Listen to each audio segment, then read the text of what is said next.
I wish that people could take that on and really just be like, listen, this is what I need to worry about, or not even worry about, this is what I need to deal with. Everything else is out of my control. Oof. Just saying, that can set you up nicely for the next day. Okay, these are the problems. Yeah. This is how I deal with it. Tomorrow, let's go. Lion. So that is so powerful. And you can see, like, regardless of your disposition when it comes to faith, that is something that is very, very strong. We can sit here and hope Rishi Sunak puts more money in the system or what, all of that. That's out of our control. Yeah. Or we can think, okay, what are the other ways that I can earn a bit more income? What are the other ways I can spend less money? What are the other ways that I can make this work? Welcome back to another episode of Book Reviews with Ty and Fly. I go by Ty.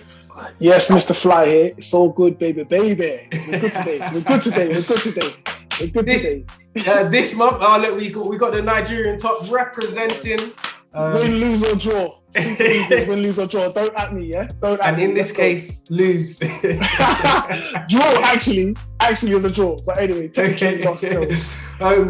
So this month we are talking about the Little Book of Stoicism by Jonas Salzberg. I forgot the author's name there. Here it is on the screen. And we're going to just dive into it, see if it's helped us with our mindset, with our business, and just dive into it. Firstly, actually, Stoicism. This was a word that, I really struggled to articulate and understand actually the meaning of it. Okay. And even before hearing what Stoicism was, it was very confusing. And even now, I would say I'm still slightly confused as to how to define the word. I can explain what it is in my own way, but as a pure solid definition, I feel it's quite broad. I think for me, it's same thing actually, because when I'm explaining to people I'm reading this book, and I kind of had an idea. I didn't know what Stoicism was before. I've heard about it. I've heard a lot of people kind of mock it, like comedians and stuff. And one of my good friends, he was kind of heavy into it. About a year or two ago, he was quite heavy into it. So he told me a little bit about it, but I didn't really take it on. For me, it's a philosophy of life. That's the best way I could put it. And then, it goes deeper. What is that philosophy, which we're going to get into? But yeah, that's the best way. It's a philosophy of life, like a way of life, a way to approach life. That's the easiest way I can put it into words. Yeah, I think that's a great way to put it. But again, it's what is that philosophy? I'll dive into that a little bit. And I think the philosophy behind it is really just about being mentally strong, being a good person, being resilient, being open-minded, being able to overcome struggles and difficult times. Mm-hmm. Those are just kind of a few of the things and also being your best self. Yes. Being your high. I think that's also very integral in what it is. But I mean, the West, for me, it's like I said, never really had any understanding of Stoicism before. But this book, I kind of feel like it was I enjoyed the read, and it's kind of like the approach to life amongst all those things you just said, which is all fully impacted in this or involved in this. Is like, don't sweat the small stuff. That's the best way. Like, if I was just to say it to like a kid, I'd be like, listen, don't sweat the small stuff. It's like, you just got to take the lumps, man. Take the bumps, take the good, the bad, the ugly. Don't don't get too emotionally wrapped into things, when they go good or bad. You know what I'm saying? Yeah. So, but then I think that's like a hard concept for me to because you don't want to be on this emotional roller coaster, especially from like a business perspective. You don't. That emotional roller coaster is exhausting. Yeah. So, do you know what I'm saying? But at the same time, you want to enjoy the highs. Yeah. You should enjoy the highs. Yeah. So the thing that kind of troubles me with the story, or maybe I don't understand it fully enough, and it's not actually saying this, but the way you can interpret this is like, just stay level-headed the whole time, which is not actually saying, but it's kind of like, okay, so when I get a W, like when I get that win, I'm just supposed to be somber. Do you know what I mean? So it's like, but you don't want to lean too much into when you're at the bottom of Ferris wheel, you don't want to lean too much on that, and when you're at the top of the Ferris wheel, you don't want to lean too. So it's about finding that balance. But it's very interesting, man. It's very interesting. Yeah, there were some key words that the author mentioned in terms of being a Stoic and trying to live by these means, and one of those was eudaimonia, which basically translates to becoming good with your spirit. Is what I put. And he made a triangle, the Stoic triangle. It had three parts to it: living with a rep, taking responsibility, and focusing on what you can control. And all of those together bring you eudaimonia. Living with a rep. There quickly. Go on, Karen. No, go. It's just about living with a rep, but you're going to speak it now, so it's good. Yeah. So living with a rep again. What did I write down? Again, some of these quotes, you have to really reread them to understand them. But living with a rep, basically expressing your highest self in every moment. And closing the gap between what we're capable of and what we're actually doing. So that was because that reminded me when I got our award, when we won the award for the best business startup, in my testimonial or my kind of write up about myself, I actually mentioned that I was like, look, I'm trying to, live my higher self and hold myself to those values. That was something that I wrote, and which I spoke about in the interview on the panel. So a lot of these things, when I read it, it was kind of like throwing back to like, oh, you know what, I think that way. Yeah. Which I was like, wow, just it's not too. I like that living to your higher self or trying to be your higher self is like a philosophy that I kind of aspire to be anyway. So it was like, oh, that was quite reassuring. I said, oh, that's cool. This is like something that has come obviously from these philosophers. I think they're Greek philosophers or whatnot. So it was, and that happened quite a lot through this book where I'll be like, oh, you know what, that I resonate with that. I think that way already. so yeah, that was cool, man. But yeah, please continue. No, I just to add on that as well. That's I enjoyed this book, and that's one of the things that I enjoyed is that it was a nice reassurance that when he broke down certain ways of thinking and explained that way of thinking and put some substance behind it, and it was like, oh, actually, I think like that already. I do these things, and that was just a nice reassurance to myself, really, I guess, that these things are actually helping me be a better person and live with eudaimonia, be my best self and be my higher self. And he talks a lot about there's lots of different points that he makes. One of those is focusing on the process as opposed to the outcome. And they talk about a bow and arrow example, a guy with a bow and an arrow, and he is going to kill the king or something. William Tell. It's an old it's an old story, but yeah, William Tell. I knew about the story.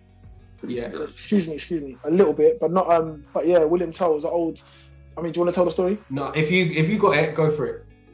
I'll try my best. Maybe fill in the gaps. Yeah, fill in the gaps. But the emperor or the king basically said to him, I think he wanted them to bow to him or something like that. I don't remember too tough. And then William Tell, when it was with his son, and his son, the king put an apple on his head. Yeah. And was like, oh, you've got to shoot the apple off his head or kill your son because you don't want to bow to me or something like that.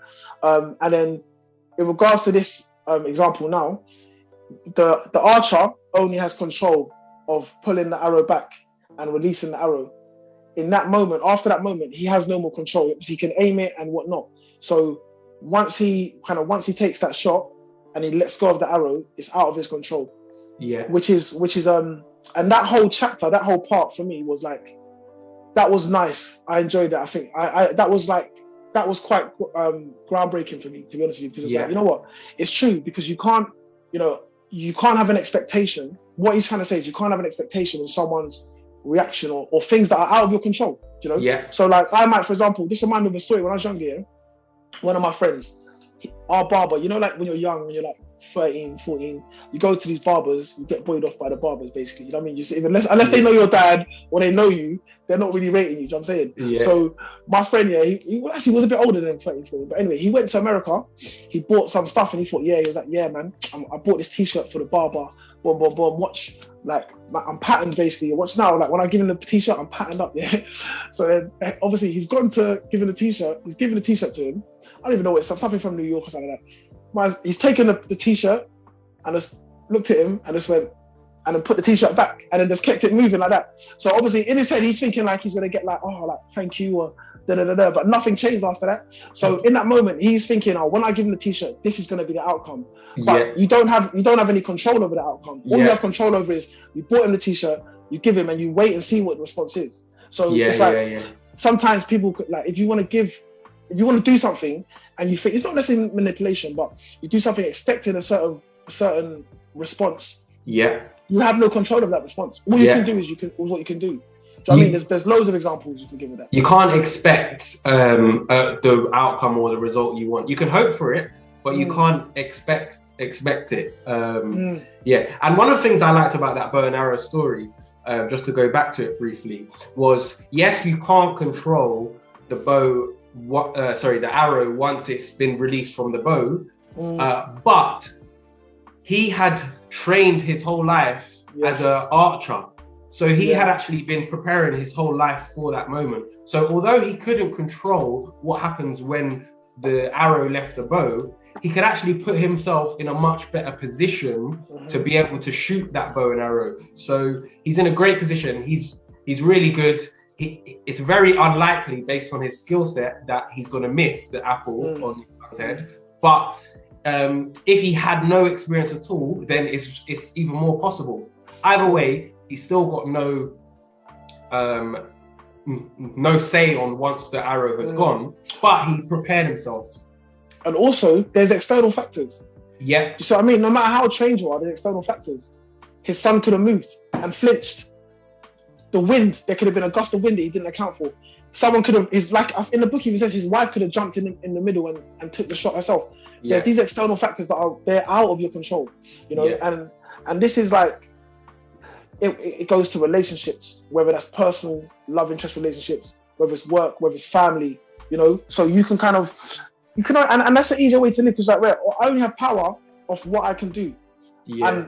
And obviously I can also make myself in the position that I am the best version of myself when I'm doing that. Yourself, for example, when you had your boxing match not too long ago, all you can do is put yourself in the best shape or form.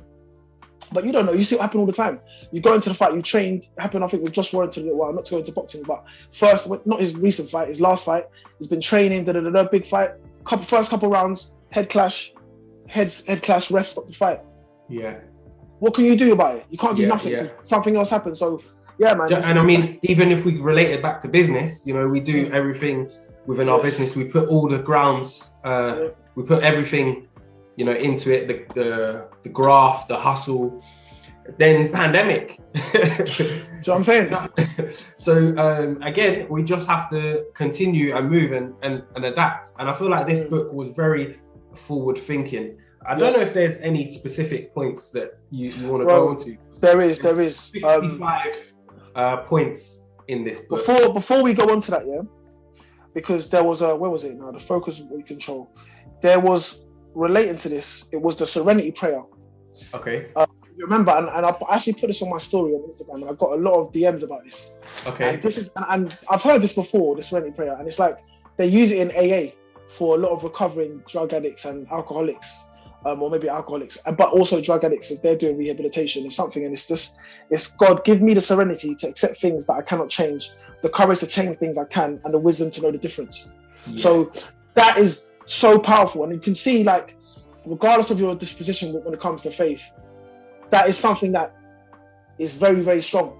Yeah. You know, to have the courage to do what you can do, accept what you can't do, and then the wisdom to know the difference.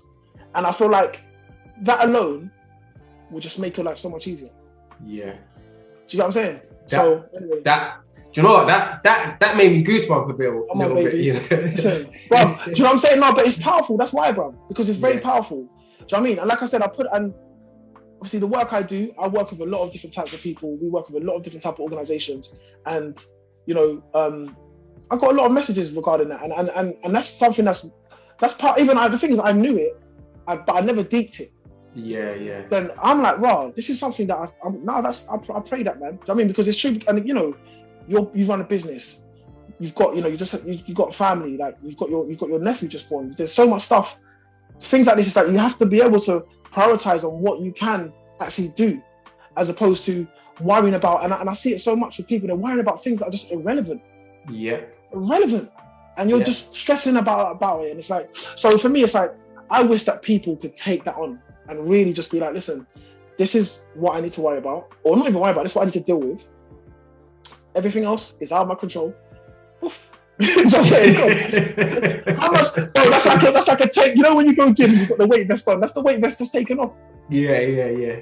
But it's very hard for people to get into that mindset. And I think with a lot of the work we do, I think even just being an entrepreneur and being in business, it's a mindset that you have to adopt, because we're constantly problem solving. There's always some kind of hurdle that we have to overcome, whether it's a little thing in the day. For example, you know, recently with my chair massage side of the business, I couldn't get cover for a company that wants chair massage. So now I've had to go and do the work, which is absolutely fine. But you know, these are kind of things that we have to overcome continuously, and we can't let those things get to us in a negative way. Otherwise, it can really impact our business. And I think for anyone trying to adopt that mindset, this is a great book to try and what's the word I'm looking for? To try and encourage you to take these things on, because it doesn't only give you what to do, it gives you a bit of substance behind it and kind of how to do it. So one of the things actually that I don't do, which I thought was really quite interesting, it was said, you know, at the end of the day, regardless of how it's gone, sit back and reflect on the day. You know, how was your day? What kind of things went well? How can you improve on it tomorrow? Like, what problems did you happen? And I thought that was quite good, because I don't necessarily at the end of the day reflect on it. And I thought, oh, that can set you up nicely for the next day. Okay, these are the problems. This is how I deal with it. Tomorrow, let's go. Lions. No, it's good. I think reflection, I'm always constantly reflecting on things. I don't necessarily sit back at the end of the day. Like, you know, maybe that's something I should do, maybe not. But I do constantly reflect, you know, like, you know, I'm constantly reflecting on things. So, but I agree with you, and there's a reason for it. And it's good because you, again, as well, you kind of think the next time in that situation, what am I going to do? How am I going to deal with that situation? I mean, like, even like yesterday, I kind of had a wobble, because there's a lot going on right now. So I kind of I wasn't my best self, let's put it that way. And then I was looking back and I was thinking to myself, okay, if I was in that situation again, how would I deal with that? You know, it's not basically that I went to the shop to buy something for the HQ, some flooring, and the person I was dealing with was just not, they didn't really know what they was doing compared to, like, it was just a bit of a whole hullabaloo, a whole palaver. And then I kind of like, I lost my patience. Which I rarely do. Especially in those sort of situations. I do think I'm quite a patient person, but it's, you know, it's like, where do you draw the line? Because you keep giving and people keep taking. So, but I think in hindsight, and I look back at it now, and you know, even as soon as I got in the car, when I left the shop and I got into the car, I was like, you know what, could have dealt with that differently. Do you know what I mean? So that's kind of, so I do reflect, and I think reflecting is definitely important. Maybe I will, like yourself, do a reflection at the end of the day, or something like that, to maybe a bit more structure to my reflection, should I say? Yeah. You said something that maybe not, which reminded me of the Chinese farmer, which we actually mentioned in our Think Like a Monk book review. So check that out after you've watched this if you haven't seen it. That's a great book. But it mentioned the Chinese farmer story, which is a great story. You know, maybe good, maybe bad. In fact, in the book, it didn't actually go into the story. It just said look it up on YouTube if you have. They put a link in there. Yeah. So in fact, if we won't go into it, check out the Think Like a Monk book review. You'll hear it in there. But were there any other specific points? Because there's 55 points. Oh, there's loads, man. He goes before I go into the actual, before I go into the actual points, the beginning of the book for me was really good, and then when it started, and I was like, ooh, we might be touching Goggins levels. You know what I'm saying? I was like, ooh, because like I said, it's powerful, and there was some loads of things, like the things about, like I said, focus on the process.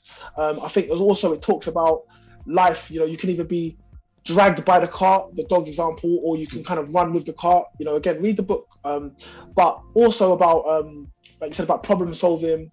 You know, becoming a problem solver. And again, that was something that I went to a talk. So I don't know, you must know Eric Thomas, but maybe people aren't familiar with him. But I went up. Big man. The monk. No, what's his story? His story is about when he goes, the student. Anyway, I digress. When I saw him live, and he said something, and he was like, "Oh, you know, life's about being a problem solver." And up until that point, I didn't really realize what life was about. And it's all a problem. It's one big problem. Do you know what I'm saying? It's one big problem, no matter what. And so that really kind of changed my approach, because I was like, and then he said as well, he was like, you know, life will reward you to the level of problem solver you are, because it's all problems. You know, it just depends what your problems are. You know, you look at whoever you want to look at as your kind of pinnacle of success, they're still dealing with problems, versus someone you look at with the pinnacle of failure, they're still solving problems, dealing with problems. So it's like, where do you want to be on that scale? Because it's all a problem. It's just somewhat bigger to the individual person than the other. And your problem could be something that when you succeed on that one and you move to the next one, it's moving you forward, moving you along towards your goal. Or it can just be something that's keeping you in the same place or even taking you backwards. But it's all one big problem. So that was quite big for me. Because I don't know, what do you think about that? Are you talking about where it says focusing on the process? Is that specifically the focusing on the I agree completely. Like, it always one big problem, and our ability to solve problems, you know, depends on how we feel. Do you know what I mean? Like, we can approach a situation that's a problem and think, I can't deal with it.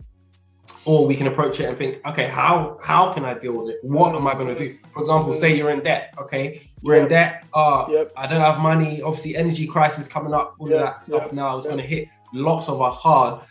But how are we going to get through this?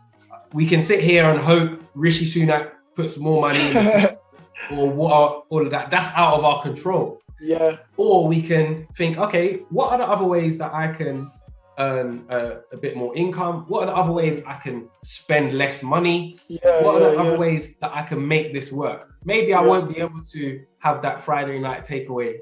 Maybe I'll have to stop drinking alcohol on in the weekday, or whatever it is. So definitely, man, definitely problem solving. That's big. And then the last one as well. Another thing. There's so many good points. Again, at the front of the book, was in poker, as in life, you can win with any hand. That was strong. Do you know what I'm saying? Because obviously I don't play poker. I know obviously you're a good poker player, but I understand the concept. Do you know what I'm saying? I'm a good poker player. Yeah, well, you are. I know you are. Anyway. No, I'm not a good poker player. I just have played poker before. You beat good poker players though. So anyway, in poker, as in life, you can win with any hand. So it's like, you know, there's no guarantee that because your parents are successful that you're going to be successful. There's no guarantee that because your parents are unsuccessful, or, you know, you're born in a lower socioeconomic, that you're going to be, you have to stay there. You can change the story. So it's not like, you know, 1 + 1 = 2. No, you can leverage your position. You can change your position. You can move forward. You can do whatever. So you're in control. So that was something. There's loads of them. But do you know what? This reminded me just briefly of something else that I seen. Another entrepreneur actually that had a quote. It's nothing to do with the book, but I think it's still relevant. And when we face difficult times, you know, it often helps us to thrive. And he was actually asked a question: what is one thing that you think other people will disagree with you on that you believe in your heart to be true? So something that other people will maybe think that, no, this isn't true, but he believes in his heart this is definitely true. And what he said was that being disadvantaged is an advantage. Yes. And that has really stuck with me because I think when we face tough times and we face disadvantages, it brings out the best in us, you know. It depends on the person, but it can break some people, or it can make some people. And big facts. You've seen a lot of people from, you know, disadvantaged or low income backgrounds or you know, poverty backgrounds, and they make a success of themselves because you have that hunger and you have that drive. And I just wanted to mention that because I thought, I agree. I agree. It said, I can't find it here, but it says something about that, like turn the thing that's stopping you, turn that into the thing that makes you go forward. I'll find it later, but I agree with that 100%. Because it's how you leverage your position, you know. But again, that comes with being like self-aware. You know what I'm saying? But God, what was you gonna say? No, and I think personally, from the times when I've thrived within my business, it's when my back's been against the wall. It's been like, I need to level up. You know, previously I was living with my dad, sleeping on the sofa, and that pushed me, that fueled me. Right, I need to get out. I need to get my own place, my own room, and that made me hustle harder. Pandemic. Oh, what am I going to do now?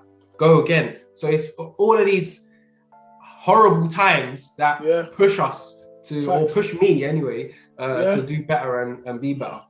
It's like, listen, man, where's that? You know, when you see Troy, the film Troy, and you got Brad Pitt putting on the helmet, like, all right, let's go. Where's my gum shield? You know what I'm saying? Like, if we've got time, I'll give you, like, literally right now in real time.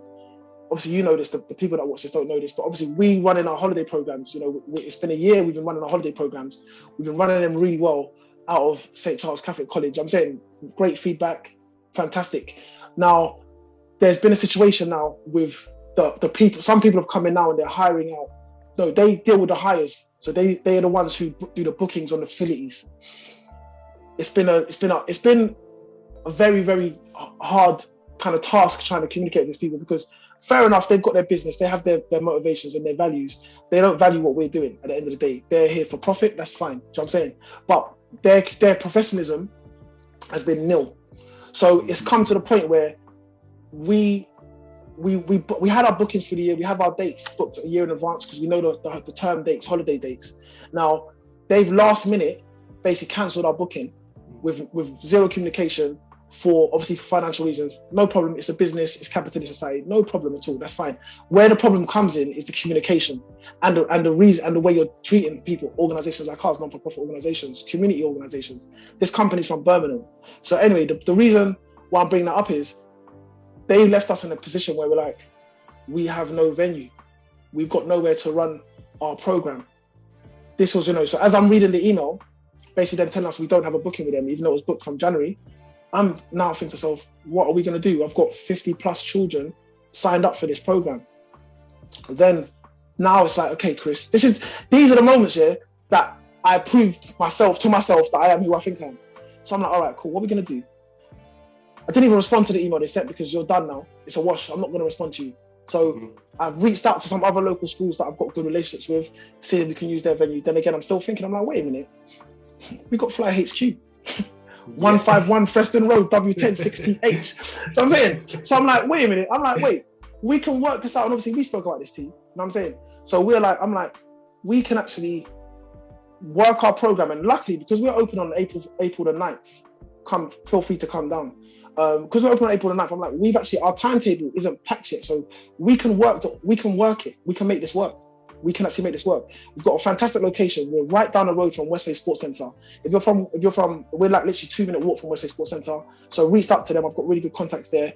Booked the football pitches and some activity places there that we can use. We changed the program. So yesterday I was speaking with my mentor and I was like, look, this is a situation. And she was like, you know what? This is actually better for you. Because now, as well, think about, and this is what I thought about before. Now, we're going to have 50, 60 parents a day come into our new location.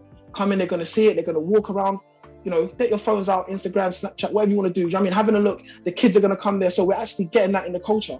So, and also, because we receive funding for this, the funding that because we're providing a venue, we can take those funds towards our venue instead of paying someone else for their venue. Yeah. So there's so many pluses. And it's like, that situation, literally, when I first read that email, I was spazzing out for about a minute. I was like, what is going on? What is going on? But then again, we turn that from a negative into a positive. So even now, this is like a whole new, why not? Do you see what I mean? So, and that's, I was trying to find the term here, but the way they put it, you know, basically turning a negative, because we had no venue at one stage. We reached out, some of the schools, they really tried, but because of the nature of the short notice, they weren't able to facilitate us. But hey, we move. You see what I mean? This is why we're Lions, bruv. Listen, because how easy would it have been to have been like, do you know what? We've got to cancel the holiday program. These 50 kids are not going to have a holiday program to go to. Their parents are now going to have to find other you know, childcare, if you like, or other activities for them to do. And it would have been the thing with our program is for, you know, it's free spaces for children on free school meals. It's subsidized spaces. So there are other projects, but they're, you know, you're looking to spend 20 to 25 pounds a day, depending on, especially in this area. So the service we're providing, this is a community service. This is a community project. I don't want to get too much into FFLY, but I'm just kind of explaining. So this is what I tried to explain to this organization. No fault of own really to the college. You know, the college did try, but it is what it is. But this organization or this company, they don't really, it's not even the fact that you don't value what we're doing. It's more the fact of the way you went about it. Because we booked it was confirmed, and then you decided to cancel it. So, but anyway, the whole point I'm talking about that is because we leveraged that from a negative into a positive. Yeah, and that's what this book is. I feel like part of the essence of this book is turning negatives into positives, getting through these difficult emotions, reflecting on what we can do to get through a negative thing. That's pretty much the essence of the book, as well as how to do it and examples of people who have done it and how they've done it. One of the terms I liked it talks about was voluntary discomfort. That was actually point 8. I wrote it down, and I really like this term because there are lots of people that put themselves in voluntary discomfort, and David Goggins is one of them. David Goggins, the ultimate voluntary discomfort general. Again, we got the book review on his book, so check that out after this. But I think it's something that we both do or have done it, you know, in the past to help us thrive. I think when you put yourself in voluntary discomfort, you can then, it helps you to overcome some of the little things that happen in life. So for example, like we've both boxed, the training camp for a boxing match is intense. It's a lot of discomfort. You know, you're training 6 days a week and training hard. Twice a day at times. And these are uncomfortable situations we put ourselves in to strengthen our body, strengthen our mind, so that when negative things come up, it's easier to deal with. We're armoring our mind and our body. Palace in the mind, Palace in the mind. Shout out David Goggins. Have to give him that another shout out. The goat. No, bro, you're 100% right, man. Like, and I think even like this obviously happened before the lockdowns. But do you remember the 100 challenge? Yeah. I mean, do you remember? Obviously, so for people that don't know what that was, so this actually started before the lockdowns, but it helped myself and a lot of people kind of get through the lockdown. And so just what it was I just was kind of, this is what I do from time to time when I feel like I'm kind of slipping a little bit. I feel like, wow, things are too easy. I need to make myself I need to do something hard. I need to do something hard every day. So I was like, my favorite number is 100. I was like, you know what? For 100 days, I want to do X amount of exercises, 100 reps. So it was 100 push-ups, 100 any core exercises, 100 reps of that, 100 squats, and 100 burpees. And I threw in the burpees because I hate doing burpees. I hate doing burpees because at first it was just those first 3: the push-ups, the squats, and the core. And I was like, that's too easy. Like, it's not that hard. So I threw in the burpees. I think even you might remember in the group chat, me, you, and Chris had a conversation. And Chris put the burpees in. So anyway, I set that up a few weeks before the lockdown. And then when the lockdowns came, it was like, that was every day. The gyms were closed anyway. And then we had a WhatsApp group of, I think, like 20 people, 30 people, my brother that lives in Brazil, all these other people from all over the place was doing it. So I was like, that was me purposely just trying to make my life harder. So I'm saying, like, but the reason being, was like, right, you know what? No matter what, I've done every day for 100 days, and there was no breaks, no days off. Yeah. So and that is something I think, you know, we do it. We go harder, and the reason we do it, and I think we both agree on this, we're similar, this is because we don't want to get soft. We want to make sure that we're sharp, and that makes you resilient. Yeah. You know what I'm saying? Because when you're doing stuff like that, like with boxing, you've gone and we both sparred pros. You know what I'm saying? And you go and you get punched, and you get punched up and by these guys. You know what I'm saying?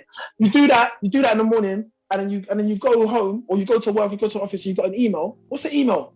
I was just in there with my man. Do you know what I'm saying? So it's like, this is my inner thinking. It's like, so that's why a situation that comes, like, listen, man, I'm really here for it. I'm really here for it. You know what I'm saying?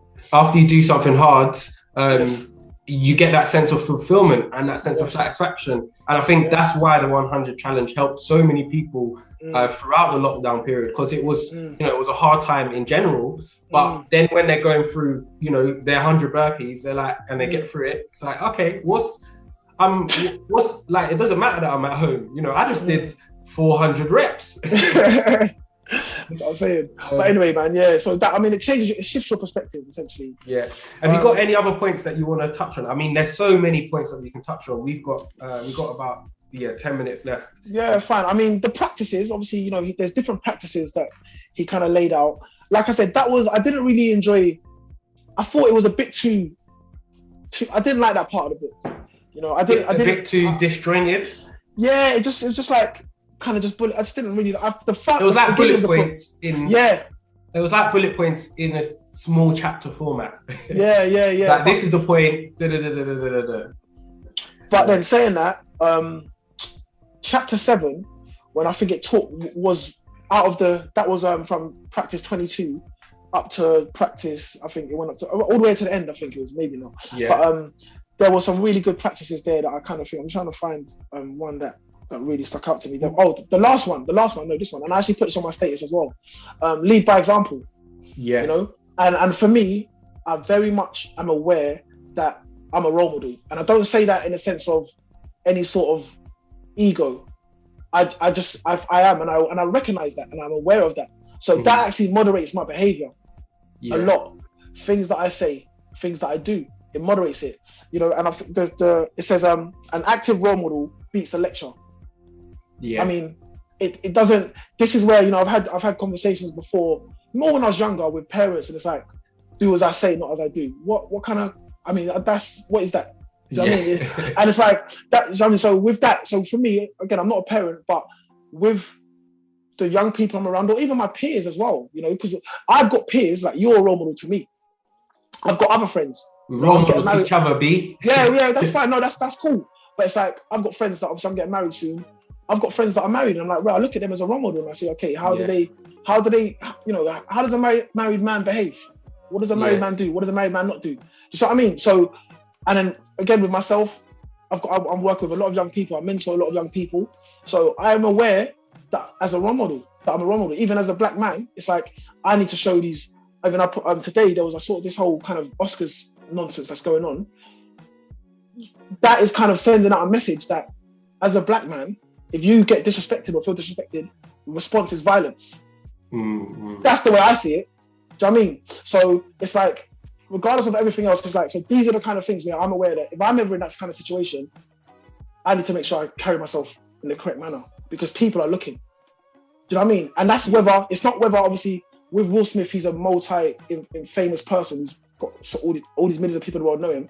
But even in your circle, your friend, your brother, your sister, your cousin, your nephew, your niece, your whoever it is, that small circle, your local circle control, you're still role modeling to them. So it's still important. So that was a deep one to me. There was loads, but that was one. There was loads, man. I know you would have liked gratitude one. Yeah, count your blessings. Yeah. Count your blessings, man. That was one. Point 32, I put it. Count your blessings, practice gratitude. And again, even when I read it, I just sat there. I actually paused on that and just thought about, you know, the things that I'm grateful for in my life. And you know, when you actually pause and deep it, you realize how lucky you are in life. If you want to, if you want to see it, you know, we all go through difficult times. We all have negative things going on, but when we actually deep it and sit there and recognize, actually, this is amazing. This, whatever it is. So I don't know if I've mentioned previously, but I think about my parents when I practice gratitude, and I actually think how lucky I am to have both of them in my life. Do you know what I mean? Some people don't have both their parents. Some people's parents don't support them. You know what I mean? And it's like, this is just something that I'm extremely grateful for. And that again, gratitude, man. I love it when I'm pulled away from whatever I'm thinking of to think about, to be grateful. And I knew you would like the gratitude one, kind of like, I was like, yeah, Tyler, this is the time. But again, because you speak about it a lot, which is good, which you should do. And like, I think even for me, and I was with these situations that we encounter, like as a business person or as anything, your perspective. I was speaking to my cousin a few days ago, and then she was like, like she was basically saying, she had to take a second to realize that she's in such a good place compared to where she was 2 years ago. But obviously things, there's still problems that go back to the problem solving thing. There's still things you need to deal with. But sometimes you sit back and think like you, for example, with the situation where you couldn't find cover for your chair massage, that's a great position to be in, as opposed to not having nowhere, that's income, that's your business, not having no work. Do you know what I mean? So sometimes you've got to sit back and look and be like, right, these things actually, I'm happy to be in this position that this is the kind of thing I've got to encounter, that I have to work out. Do you know what I mean? So yeah, man, gratitude, you've got to be grateful in the good and the bad situations, and then going back to the thing, maybe good, maybe bad. Sometimes you don't know you don't even know if it's a good situation. Oh, that's the one thing actually that I want to talk about as well very quickly, is what he speaks about with the way we put our emotions onto things. Yes. So, this was very poignant as well. We kind of look at something and think that was a bad situation. That was a good situation. No, that was just a situation. Or that's not a good thing or a bad thing. That's just a thing that happened. Now and it's very easy to say, harder to practice, because it's very hard to practice. You decide, you put that emotion into it, and you decide, is that a good thing or a bad thing? It's up to you, because two people can deal with the exact same situation, and for one of them it will be a good thing, one of them it will be a bad thing. That thing is exactly the same. So it's like, we project our emotions onto those things, and it's like, that's a good thing or that's a bad thing. No, it's just a thing. It's just a thing. It's not good or bad. You decide whether it's good or bad. So that was early on in the book, and that was again the early on in the book was really I think that's a great point, man.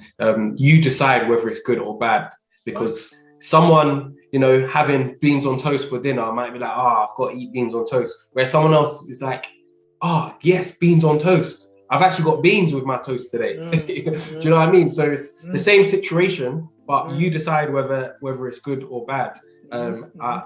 I mean, this book, man, it had so many positive messages so many ways to look at life in an optimistic way that was just nice, man. One of the things I also liked was it talked about taking back your time and trying to cut out time wasters. And a quote that I took from it was, it's not that we have a short time to live, but that we waste a lot of it. And that hit. It was like, it's not that we have a short time to live, but so many of us just waste our time doing crack, scrolling Instagram. Just doing crap, really. It's living our days meaningful, with intent and purpose. And that was another point that I liked, man. Was there, before we go on to our star rating and readability rating, was there any other points that you wanted to touch on quickly? Not really, to be fair. I mean, I think I would urge people to read the book. I think one thing, because when you selected this book, because I didn't really know what Stoicism was, I was a bit skeptical. I was like, all right. I was a bit skeptical, and I didn't really know what to expect. But I'm glad you picked this book, because if you're, especially Entrepreneur Club Global, if you're watching this video, I guess you've got ambitions of being an entrepreneur. Maybe you currently, bless you, maybe you are already an entrepreneur, or maybe you like the mindset. And I feel like this book is definitely something that will put you in the right mindset to deal with, because business is more than just providing a service or having a product. there's the mindset that approaches it. Do you know what I mean? There's a mindset attached to it, and if you don't have the right mindset, you're gonna struggle, I think. Yeah. And at least it's not to say you're gonna take on every single point. You might even necessarily agree with all these points because it's a perspective, it's a philosophy. We have to, obviously, it's Seneca and I think you pronounce it for me, I can't pronounce it. Do you know the other philosopher? It's Seneca, and I think it's Epictetus. Yeah, so they're the two main, and Marcus Aurelius. Yeah. They're the main philosophers that the book references. Maybe I don't know this, so in the comments, or maybe they're the ones who kind of founded Stoicism with their philosophies. It was come off them. He does mention it, but I don't remember too clear. So, but I think it would be a failure not to mention their names, because they're the ones. A lot of these came from those philosophers plus others, but they were the main ones that were spoken about. But yeah, no, I was glad you chose this book, because for me, definitely, with the whole being your best self, with the role model, with the emotions onto things, and with the locus of control, those are things that, I'm like, it reaffirmed it to me, kind of brought it back to the front of my consciousness, right, where this is it. Things are happening all the time. Yeah. Do you think this book helped you through this month? Because you've had a lot going on this month. Do you think it helped you through this month? 1 million percent. 1 million percent. 1 million percent. Bang. So yes. Yeah. What about you? Yeah, man. It helps. I mean, it helps in general. I think the book challenge of reading one book a month is mental exercise. It's mental exercise to help stay hard, to help stay strong, to help keep going, to help learning new things. I think it helps. But yeah, definitely. It definitely helps. This was like, I know we're wrapping up. This was a challenge for me this month. I only finished this book last night about 11 o'clock. Do you know what I mean? So I only finished this book last night. We're even a little bit behind what we normally do. We normally finish them now in like 3 weeks. But it was the challenge. So this for me, especially for this month, was me doing that thing that was discomfort, because it was like, I've got to wake up earlier than I even wake up. I've got to stay up later. I've got to fit in. I have to finish this book. So this was the hard thing. It was hard for me to finish this book, not because it was a bad book, but because of my time constraints at the moment. But yesterday when I read it, when I finished it, I was like, I finished it. Do you know what I mean? Which was good, because this would have been in the past, this book wouldn't have got finished. It would have been put down until maybe the end of summer, to be honest with you. So yeah. No, big up, man. All right, let's go on to our readability. I'll go first because I think you went first last time, and I'll go first. So readability, I actually found it quite a nice, easy read. I would probably give it a 2. Let's go for 2. It was very short chapters, very short chapters, very easy to read for me, smooth flowing, easy to understand. And I think most people could pick this up and read it. Maybe the beginning was a little bit more confusing with going into the philosophy but that's my score. Readability 2. For you? For me, readability, I'll agree with you on that. It wasn't a hard book to read at all. It wasn't a hard book to read. At the beginning, I think the beginning had to be more difficult, because you have to try to explain things like a rate and obviously the Stoicism, and try and get across, and it had to be quite packed with the core information of it. But overall, very easy book to read. Yeah, very easy book to read. 2. 2. Okay, cool. Star rating. Man, I like this book. I did like this book, and I love the reassurance. And I can't match it to David Goggins, because David Goggins is the guy. But I'm giving this a solid 4. This was a solid 4. For me, this was a good book, man. I think for myself, the beginning of the book up until it went into the practices, I was looking 4s. Then when I got to the middle, I was like, I didn't like the way the practices were delivered. I feel like he could have. I mean, it's good because it's like an intro. It's just an intro to it. It's not deeper. But I feel like he could have maybe picked maybe a few less practices and gone a bit more into them, personally. But at the same time, I'm grateful to kind of have seen all of them, and kind of I can maybe go on my own, because it's an intro to Stoicism. So I say all that to say, at the beginning of the, I had in my mind 3, but then I'm kind of erring between 3 and 3.5. but I'm gonna stick with 3 because that's what I originally had. It would have been a 4 if the book was, if it finished, if the second half of the book was as good as the first half. This would have been hitting 4s, if not 4.5s. But for me, I stopped it in the way it was written. Kind of affected the way I enjoyed it. I didn't enjoy it as much, so 3 is my number. Yeah. Okay. Cool. Wicked. So there you have it. Our book, the Little Book of Stoicism. Yeah, check this out. I'll leave the link in the description box for you to read. Next month's book, we have The Psychology of Money. This was picked by Mr. Fly. Of course, we all need money to get by in life. We use money on a day-to-day basis or a week-by-week basis. And I'm actually really interested in reading this book, especially like I said earlier, with that, you know, all the energy bills and stuff going up, petrol, etc. I'm really interested to read this based on that. Hopefully, it can help me with my money management and help me, you know, save up, or you know, just help me with my money management. I picked this book because, you know, the title, The Psychology of Money, which is because it's a, you know, we've got emotional attachment to money. Obviously we need it, it's a necessity, but I think this, especially as, you know, for an entrepreneur, I haven't read it. I saw a review of this book which intrigued me to it already, but I think, like, if you want to run your own business or run your own life, you know, you need to know how to manage money. You can be making them, you see millionaires that are broke, you see people that are living on minimum wage that are living well. Do you know what I mean? And a lot of that is part of their psychology of how they deal with the money and how they value money. Yeah. So I think for me, especially, you know, with things, the way things are going in my life, I need to make sure that my mindset when it comes to my use of money, and I think I would say I'm quite good with my money management at the moment. I do think that, but you can always improve. And one of the things it says in Stoicism is be a consistent learner. So and I haven't seen a book like this before, and I haven't actually, as important as money is in our day-to-day, in regards to, like you said, just paying just to live for normal things, I haven't actually read a book which is specifically about the psychology of money before. I'm not aware. Maybe there are. I'm sure there are books about that, but this will be a good intro to that topic. Yeah, definitely. And just to quickly go on there are millionaires who look broke, but I'm as well. Yeah. So I guess that's the other side of the coin. But there are millionaires, like you see it just very quickly, like you see it all the time. Premiership footballers, they're millionaires, right? Once they retire, some of them, you see they go broke, bankrupt. And why is that? That's the point I'm making. So not millionaires that look broke. Yes, there's that type of millionaires and billionaires. That's wealth. That's another conversation. But what I'm talking about is the way we use our money. Someone can get £100 in and they're spending £90 before they even take 2 steps. Someone get £100 in and there's, you know, I say to the young people I work with, make sure you're saving at least 10%. You know what I mean? So anyway, so I'm just interested to see what this book has in store. Yeah, cool, wicked.